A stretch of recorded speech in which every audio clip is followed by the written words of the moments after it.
নাট্যপ্ৰেমীৰ আৰ্শীষ নিমালিলৈ এক নতুন নাট্যবৰ্ষৰ প্ৰস্তুতি বৰদৈচিলা থিয়েটাৰৰ।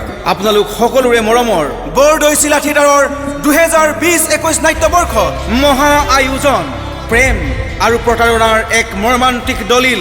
বৰদৈচিলা থিয়েটাৰৰ বলিষ্ঠ নিবেদন অভিজিৎ ভট্টাচাৰ্যৰ মহাদেৱ মহাদেৱ মনৰ এক অবুজ বেদনা।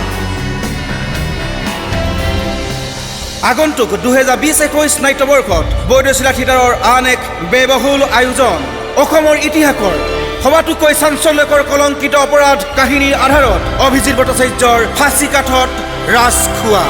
খ্যাতনামা অভিনেতা পৰিচালক কবি তপন দাস, বলিষ্ঠ অভিনেতা নিৰঞ্জন দাস, মঞ্চৰ জনপ্ৰিয় সুদৰ্শন অভিনেতা সুকুমাৰ বৰ্মন, অভিনেত্ৰী ননী দেৱী আৰু ৰোমান্টিক জুটিৰূপে দেখা যাব জনপ্ৰিয় অভিনেতা টিংকু বৰা আৰু অভিনেত্ৰী কাজল শৰ্মাৰ লগতে এদল অভিজ্ঞ নাট্যযোদ্ধা।